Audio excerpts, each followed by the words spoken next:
Closing update में हमारी बात हुई थी कि एक ऐसा शेयर है जो हमारे प्राइम फोकस में होना चाहिए नेक्स्ट कपल ऑफ डेज के लिए या फिर कल के लिए या फिर एक दो दिन के लिए। कंपनी का नाम था, हमने देखा था सुप्रजीत इंजीनियरिंग। अब कंपनी काम क्या करती है उसमें यह भी बात हुई थी क्लोजिंग अपडेट में कि जिन लोगों को नहीं पता डिटेल में समझने की कुछ कोशिश करेंगे ताकि हम अपनी नॉलेज को एनहेंस कर सके, अदरवाइज अपनी रिसर्च तो कर सके, कुछ हमें आइडिया यहां से लग जाएगा इस वीडियो से। कंपनी क्या काम करती है एक लाइन में समझने की कोशिश करता है। ऑटोमोटिव के जो कंपोनेंट होते हैं वो बनाती है। अब उसमें भी अगर थोड़ा सा डीप जाने की कोशिश करें, ऑटोमेटिक केबल्स होते हैं एंड उसके बाद जो स्पीडोमीटर होते हैं एंड हैलोजन बल्ब, ये तीन चीजें कंपनी मेनली बनाती है। यहां से आपको सिर्फ एक बेसिक आइडिया समझ में आया, थोड़ा डिटेल में चलते हैं। बड़ा ही बेसिक सा आइडिया अभी तक हमें लग चुका है इसके प्रोडक्ट के। कुछ प्रोडक्ट आपको आपके स्क्रीन के ऊपर भी दिखाई देंगे, जैसे कि हमने बात की थी किस चीज के बारे में। ये टू व्हीलर में भी काम करती है एंड थ्री व्हीलर में भी, यानी कि इसके जो क्लाइंट है अलग अलग सेगमेंट के। कुछ प्रोडक्ट के ऊपर आप नजर डाल सकते हो। जो हमने बल्ब की बात की थी, हेलोजन बल्ब, ये कंपनी बनाते हैं। केबल इसका मेन काम है, केबल बनाती है उन चीजों के लिए। और उसके बाद स्पीडोमीटर, ये तीन इसके मेन काम हो जाते हैं। अगर जरा डिटेल में समझने की कोशिश करें, ये तो हम बात करें मोशन कंट्रोल सोल्यूशन हो गए, स्पीडोमीटर या हेडलैम्प या लाइटनिंग या हेलोजन बल्ब, ये सारी हो गई। उसके बाद अगर हम बात करें किसके लिए बनाती है या फिर कंपनी को थोड़ा डिटेल में समझने की कोशिश करें, इसके जो प्लांट है 17 प्लांट है अक्रॉस इंडिया की बात करें, और 5 कंट्रीज में इसके 5 प्लांट और भी हैं। वो कौन कौन से? USA, Mexico, UK, Germany. और यानी कि कंपनी सिर्फ इंडिया में ही काम नहीं करती है, डोमेस्टिक लेवल पे ही काम नहीं करती है, ग्लोबल लेवल पर भी काम करती है। एक चीज इसके अगर हम ग्रोथ की बात करें, 25% CAGR ग्रोथ रही इसके अक्रॉस 25 ईयर, यानी कि आप इसे बड़ा ही अच्छा नंबर कह सकते हो। उसके बाद अगर बात करें जरा सा और डिटेल में समझने की कोशिश करें, कुछ चीजें आपको इनके वेबसाइट पे मिल जाएंगे। आपको जितना ज्यादा जानना हो इनके वेबसाइट पे जा सकते हैं। हम फोकस करेंगे किसके लिए बनाती है। अगर हम बात करें यहां पर इनके जो मेजर क्लाइंट है BMW, वोक्सवैगन एंड उसका महिंद्रा, ये तो रहे इनके वो क्लाइंट। अगर बात करें टू व्हीलर में TVS, हीरो, बजाज, ये रहे। और नॉन ऑटोमेटिव की बात करें JCBs के लिए, क्लब कार के लिए, इन सभी के लिए, ये सभी के लिए काम करती है या फिर प्रोडक्ट बनाती है। अदरवाइज ये समझ सकते हैं जितने भी हमने तीनों सेगमेंट में इसका काम देखे, समहाउ ये इनके क्लाइंट हैं। अभी तक हम समझ गए कंपनी किस सेगमेंट में काम करती है, क्या प्रोडक्ट है और इनके क्लाइंट कौन से, किसके लिए बनाती है। उसमें एक नाम हमने देखा था TVS मोटर। अब इनकी कहानी जो शुरू हुई थी ना, वो TVS मोटर से ही शुरू हुई थी और आज तक बनी हुई है। क्या हुआ था कि जब कंपनी ने शुरू में अपना काम करना शुरू किया था, started as a single product, उस टाइम क्या बनाते थे? सिर्फ ओनली केबल, यानी जो मेजर इनका काम आज भी है। उसके बाद किसके लिए बनाया था? उस टाइम TVS मोटर के लिए बनाया था एंड 1985 में। तब से वो इनके क्लाइंट है, एक हैप्पी क्लाइंट आप इन्हें कह सकते हो। उसके बाद किस तरह से कंपनी ने एक्सपैंड किया आप यहां पढ़ सकते हो। Over the year and the largest supply, market share की अगर बात करें 65% की मार्केट शेयर है किसमें? ऑफ मैकेनिकल केबल, जो टू व्हीलर के लिए है एंड डोमेस्टिक टू व्हीलर के एंड पैसेंजर व्हीकल के लिए। यानी कंपनी का काम आप समझ लो, मार्केट शेयर समझ, एक यहाँ पे अच्छा काम कर रही है, ये हमें चीजें समझ में आ रही है। प्लस जो क्लाइंट इनके जो है ना, जो उस टाइम थे वो आज तक बने। इससे हमें क्या चीज पता चलता है कि जो कंपनी है, जो क्लाइंट एक है क्लाइंट आ जाना, एक हो जा रहा है क्लाइंट किसी भी फील्ड में आप भी जॉब कर दोगे, तो वहां पे उसको रिटेन कर पाना, वो एक अच्छी बात हो जाती है कंपनी के लिए। अगर उसे कर पा रही है तो हैप्पी कस्टमर बना पा रही है। इन्होंने कुछ ऐसा ही काम किया हुआ है पास्ट में। कंपनी को समझ गए। इसमें ना एक न्यूज आई थी, न्यूज आज की नहीं है, न्यूज है जून की, यानी कि अभी से 2 वीक पहले की, लेकिन न्यूज अभी भी काम की है। क्या काम की है? कुछ टाइम पहले इसमें 2 फंड ने या फिर 2 बड़े प्लेयर ने इसमें अपना जो माल था, स्टेक था, उसको बेच दिया, ऑफलोड कर दिया। पहला कौन था? सुंदरम क्लेटन। उन्होंने बेचा था, रफली बात करें 4.04% उनके पास स्टेक था इस कंपनी में, जो उन्होंने बेच दिया at the price of 280 rupees. उसके बाद TVS मोटर, हमने देखा था क्लाइंट है इनके, उनके पास भी इसका स्टेक था TVS मोटर के बाद, उन्होंने भी लगभग बात करें 2% के आसपास उन्होंने बेच दिया। किस प्राइस पे? अगेन 280 के प्राइस पे। ये NSE के बल्क डील हुई थी, बल्क डील के थ्रू बेचा था 2 हफ्ते पहले। अब ऐसे में क्या, एक सवाल हमारे लिए आ जाता है, क्या कंपनी में कुछ खराबी हो गई है, क्या कुछ गड़बड़ हो चुकी है, या फिर कंपनी यहां से हमें भी बेच देना चाहिए, बड़े प्लेयर बेच रहे हैं? इस चीज का जवाब देना चाहूंगा। हमने इससे पहले कई दफा हमने बल्क डील देखे हैं। आपकी मर्जी, जो कंपनी उठा लो, CDSL, अब रिसेंट के बाद सारे एग्जांपल रिसेंट के लेंगे। IEX में देखा था हमने, CDSL में देखा, SBI कार्ड में देखा, किस में हमने नहीं देखा। एंड हमारा राजा बैटरीज में देखा, हर चीज में देखा क्या होता है जब भी मार्केट अपने पीक पे होता है, जब भी शेयर अपने टॉप पे होता है, तो डेफिनेटली जैसे आप और हम प्रॉफिट बुकिंग करते हैं वैसे ही जो स्मार्ट मनी वो भी जस्ट एक ट्रेडर है, उसके अलावा और कुछ नहीं है। यहां से उन्होंने यहां से अपना जो प्रॉफिट बुक किया कहीं और लगा दिया है। हो सकता है उनको खुद की उनकी कंपनी में जरूरत होगी, तो उसके वजह से ना कोई हमें मेजर डिसीजन नहीं बना लेना चाहिए जब तक आप खुद हम या आप और हम खुद उस कंपनी के ऊपर रिसर्च नहीं कर लेते। अगर हम कॉन्फिडेंट है, अगर उसके फंडामेंटल कुछ चेंज नहीं हुए, कंपनी अच्छा रिजल्ट पोस्ट करे, कंपनी का बिजनेस मॉडल अच्छा है, फिर चाहे कोई बेच रहा है, तो उसकी वजह से हमें बहुत ज्यादा टेंशन नहीं लेनी चाहिए। इसका एग्जांपल हमने पहले भी देखा था जब हमने दीपक नाइट्रेट के ऊपर एक वीडियो बनाया था, तब भी समझाने की कोशिश की थी। तो इसी वीडियो में हम बात करेंगे कैसे हैं फंडामेंटल, हमें चीजें समझ में आ जाएगी कि क्या क्या चल रहा है इसके बैक एंड में। बात कर लें रिसेंट एक्शन से, रिसेंट न्यूज कवर कर ली। अब उसके बाद रिसेंट में जो इसका रिजल्ट आए थे Q4 के, आपके सामने सबसे पहले बात करते हैं सेल्स के ऊपर। सेल्स आप देख पाओगे 31% प्लस, यानी बढ़ी हुई है, हमारे लिए बड़ी अच्छी बात है। उसके बाद अगर बात करें नेट प्रॉफिट की, नेट प्रॉफिट भी आप देख पाओगे कितना बढ़ा हुआ है, 183% नहीं 1835%, यानी किस 1800% से भी ज्यादा बढ़ा हुआ है। ये आप देख सकते हो। जो इतना नंबर क्यों दिखाई दे रहा है, देखिए इससे बहुत ज्यादा हमें खुश नहीं हो जाना चाहिए। इससे पहले क्या था, पिछले साल बिल्कुल जीरो हो चुकी थी सारी चीजें, वो अभी इस साल क्या हुआ, जैसे ही चीजें खुली वो जीरो भी अपने नॉर्मल रेट में आया और वहां से एक जंप भी नजर आई, इसलिए इतनी बड़ी हमें दिखाई दे रही। बट पॉजिटिव बात यह है कि रिकवरी शुरू हो चुकी है और अच्छी रिकवरी है। उसके बाद क्या करें, ईबीटा की बात करें, यहां पर भी चीजें आपको 58% की जंप नजर आ रही है, यहां पर भी हमारे लिए अच्छी बात है। उसके बाद बात करें सुप्रजीत इंजीनियरिंग की ईपीएस कैसा है, ईपीएस आप खुद समझ पाएंगे कितना कम था उससे 0.21, और अभी जाके भी कम है लेकिन 4 के आसपास है, यानी कि जब इतना कुछ नेट प्रॉफिट बढ़ा तब जाके इतना हुआ है। इसीलिए हमें सिर्फ इतना बढ़ गया, इतना नेट प्रॉफिट बढ़ गया, सिर्फ इसी बेसिस पे कोई भी डिसीजन नहीं लेना होता है। डिटेल में समझेंगे तभी हम एग्जैक्टली समझ पाएंगे। अभी तक कंपनी समझ गए, कंपनी का फाइनेंशियल समझते हैं अब।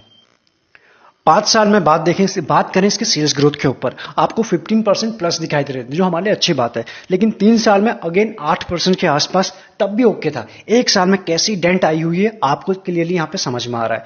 उसके बाद बात करें प्रॉफिट ग्रोथ में, 5 साल में अच्छा था, 3 साल में भी ठीक था 13% के आसपास। इस साल में जो डेंट आपको नजर आ रहा है क्लियरली कोविड का इंपैक्ट है, सब जगह हमने देखा। उसके बाद बात करें आरओई, रिटर्न ऑन इक्विटी के बाद 17 के आसपास है अभी भी, तो उतना टेंशन की बात हमारे लिए है नहीं, आप इसे अच्छा कह सकते हो। उसके बाद बात करें आरओसी के ऊपर, कंपनी का 21 एंड 17 एंड प्लस के आसपास अभी भी एक कंफर्टेबल है। जरा सा हो सकता है जिस तरह से हमने रिकवरी देखी है, हमें आने वाले टाइम में चीजें और रिकवर होते हुए दिख सकती हैं। डेट कितना है कंपनी के ऊपर, 0.26 है, मतलब ज्यादा नहीं है, इतना आप इसे कह सकते हो ओके है। जनरली हमने ऐसा बहुत रेयर होता है, या फिर होता है, ऐसा नहीं है कि डेट फ्री कंपनीज होती है, बट डेट लेना बिल्कुल गलत बात नहीं होता। बिजनेस चलाने के लिए पैसे की रिक्वायरमेंट हो ही जाती है, वो भी ऐसे क्राइसिस वाले सिचुएशन पे। बट ये इंपॉर्टेंट नहीं है कंपनी कैसे उसको पे करी, क्या डेट कम हो रहा है, क्या नहीं हो रहा है, सारी चीजें देखनी पड़ती है। कैश फ्लो कैसा आ रहा है, फ्री कैश फ्लो कितना अवेलेबल है कंपनी के पास, एंड कंपनी के रिजल्ट इंप्रूवमेंट हो रहे हैं या फिर डेट भी बढ़ता जा रहा है और नंबर्स भी खराब होते जा रहे हैं। ये सारी चीजें हमें तब देखनी होती है जब किसी भी कंपनी के ऊपर डेट होता है। अगर कंपनी डेट फ्री है फिर तो कोई बात ही नहीं है, फिर तो हमें बाकी चीजों के ऊपर फोकस करना है। ये अभी तक हमने देख लिया। इसके बाद देखते हैं शेयर होल्डिंग पैटर्न के ऊपर। आप यहां देख पाओगे प्रमोटर के पास है 44 प्लस के आसपास, यानी मेजॉरिटी उन्हीं के पास है। उसके बाद सबसे ज्यादा जो है ना पब्लिक के पास, पब्लिक का इंटरेस्ट बड़ा ही बना हुआ है इस कंपनी के ऊपर, आप यहां चेकआउट कर सकते 38% प्लस है। डीआईएस के पास 12% प्लस एंड एफआईएस के पास 4 प्लस है, बाकी अदर कुछ भी नहीं है। यानी कि ये रीसेंट का डेटा है। रीसेंट का डेटा कैसे बना है उसके लिए आपको ये स्लाइड देखनी होगी। यानी कि आपके सामने जून से लेकर मार्च तक का पूरा डेटा अवेलेबल है। प्रमोटर के पास 44 थे एंड 44 अभी भी इंटैक्ट है। एफआईएस के पास से 2.87 जून में, अभी हो चुके हैं 4 के आसपास, यानी कि उन्होंने थोड़ी अपनी होल्डिंग को बढ़ाया हुआ है। डीआईएस के बात करें 13.12 था, अभी हो चुका है 12.26, जरा सा उन्होंने प्रॉफिट बुकिंग की है। और बात करें पब्लिक की, पब्लिक का इंटरेस्ट उतना ही है। अभी तक हमें कुछ चीजें समझ में आ गई कंपनी का। अब बात करते हैं इसके रिजल्ट के बारे में, जो हमारे लिए इंपॉर्टेंट हो जाएंगे। 18 से लेकर 21 तक का डेटा आपके सामने, हम फोकस करेंगे 2 चीजों के ऊपर। ऑपरेटिंग प्रॉफिट सबसे पहले 18 में था 237, नेक्स्ट ईयर है 233, और उसके बाद 212 एंड उसका 237, यानी कि एक डिप भी आपको बीच बीच में नजर आ रही है। उसके बाद भी कंटिन्यूस, ऐसा नहीं है कि बहुत बड़ी डिप है, हाँ बहुत ज्यादा एक्सपोनेंशियल ग्रोथ भी नहीं दिखाई दे रही है, लेकिन एक पॉजिटिव नंबर आपको यहां पे दिखाई दे रहा है। प्रॉफिट आफ्टर टैक्स तो आपको सामने दिखाई दे रहा है, लेकिन हम किस पे फोकस करेंगे, नेट प्रॉफिट के ऊपर। 138, उसके बाद 134, उसके बाद 104 यानी कि 19 में आपको क्लियरली एक डिप नजर आ रही है। उसके बाद 143 कुछ रिकवरी आपको यहां चारों सालों में सबसे ज्यादा इसी साल दिखाई दे रही है, यानी कि रिकवरी आपको क्लियरली यहां पर दिखाई दे रही है। इन सब के बाद हमारे लिए यह भी जानना जरूरी हो जाता है क्या प्रमोटर ने किसी भी तरह का कोई प्लेज रखा है जी नहीं। आप यहां देख सकते हो किसी भी क्वार्टर में नहीं था, यह हमारे लिए पॉजिटिव बात हो जाती है। अभी हमने जस्ट देखा था कि एफआईएस एंड डीआईएस का एक्शन बना हुआ है, इंटरेस्ट बना हुआ है। कौन से म्यूचुअल फंड 4 आपके सामने है। डीएसपी स्मॉल कैप उन्होंने इन्वेस्ट किया, एचडीएफसी स्मॉल कैप, उसके बाद एचडीएफसी रिटायरमेंट, उसका एचडीएफसी मल्टी एसेट, यानी कि चारों जो फंड है अच्छे ग्रुप से बिलोंग करते हैं, यानी अच्छे फंड ने इसमें इन्वेस्ट किया। कंपनी अच्छी है, कंपनी का काम अच्छा है, कंपनी का ग्रोथ अच्छा है। कैसे दिए हैं रिटर्न अभी तक आपके सामने है, यानी कि कंपनी का एक टाइम में भाव था 3 रुपीज 3.52 आसपास और जो हाई लगा है 347 के आसपास। ओवरऑल रिटर्न आपके सामने, बीच में एक जिगजैग्स भी आया हुआ है। बीच में हमने भी देखा था जब ऑटो कंपनी में एक साइकिल एक लंबे टाइम में कह सकते हैं एक बड़े ही अच्छी ग्रोथ नहीं आई थी। उसके बाद डेफिनेटली जब ऑटो सेक्टर में ही नहीं आएंगे तो उनके जो कंपोनेंट बनाते हैं उनमें भी समहाउ उनको भी ये मार झेलनी पड़ेगी। उसके बाद एक शार्प रिकवरी आपको दिखाई दे रही है, वी शेप रिकवरी आपको रिटर्न की प्रोफाइल में भी दिखाई दे रही है। इन सब के बाद जो मार्केट में एनालिस्ट है 86% इसके ऊपर बुलिश है एज ऑफ नाउ। आपको अच्छे से रिसर्च करनी, कुछ हमने कर दिया, कुछ आप करेंगे तो अच्छे डिसीजन ले पाएंगे, उसके बाद ही कोई फाइनल डिसीजन लेना है।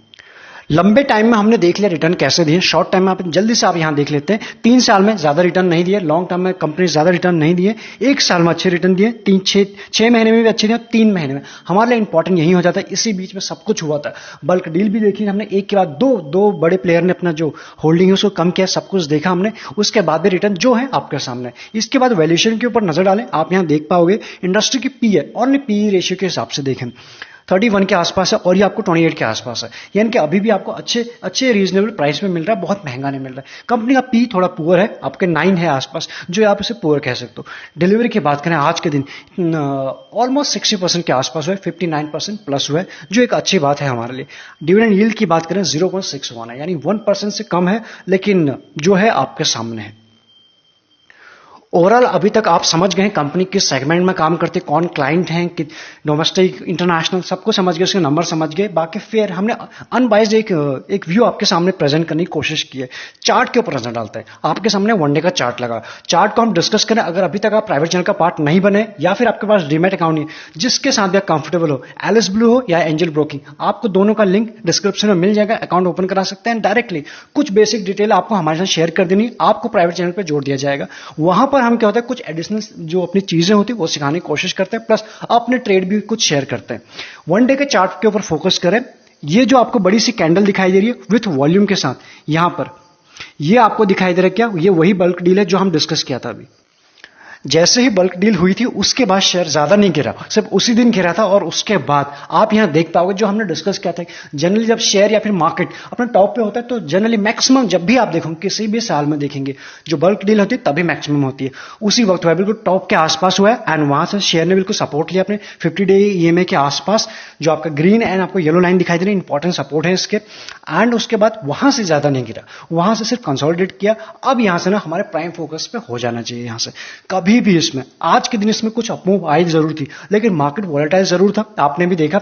उसके बाद पूरा गेन यहां से इरेज हो चुका था। अब यहां से कभी भी इसमें ऐसा जैसा कैंडल इसमें बना हुआ आज दिख रहा है आपको, वैसा ही कैंडल निफ्टी का भी बना था, आप समझ पा रहे हैं। यानी ऊपर गया था वैसा ही कुछ इसमें भी बना, ऊपर के लेवल से प्रॉफिट बुकिंग हो चुकी है। इसको छोटे टाइम फ्रेम में देखने की कोशिश करें तब हमें समझ में आएगा। अब यहां देख सकते हैं जिस लेवल के आसपास है ना, बड़ी अच्छे लेवल के आसपास यहां सपोर्ट ले चुका है, कंसोलिडेट कर रहा है। कभी भी इसमें टुमारो या फिर डे आफ्टर टुमारो या फिर हो सकता है 1-2 दिन और हमारा पेशेंस ले ले, लेकिन इसमें अपमूव आने की पूरी पोटेंशियल बची हुई है। अभी किस प्राइस पे चल रहा है, 285 के आसपास चल रहा है। यहां से इसका इमीडिएट बेसिस पे जो टारगेट है ना, रिसेंट का हाई जहां से बल्क डील हुई थी, इस लेवल के आसपास आपको समवेयर बहुत ही जल्दी आता हुआ दिखाएगा। अदरवाइज उससे पहले तो आपका ये टारगेट आ जाएगा 300 के आसपास का। इसलिए यहां से इस शेयर को प्राइम फोकस पर रखना जरूरी हो जाता है। रिस्क एंड रिवॉर्ड यहां से काफी फेवरेबल नजर आ रहा है। अदरवाइज हमारा जो स्टॉप लॉस है वो तो बिल्कुल रेडी है ही।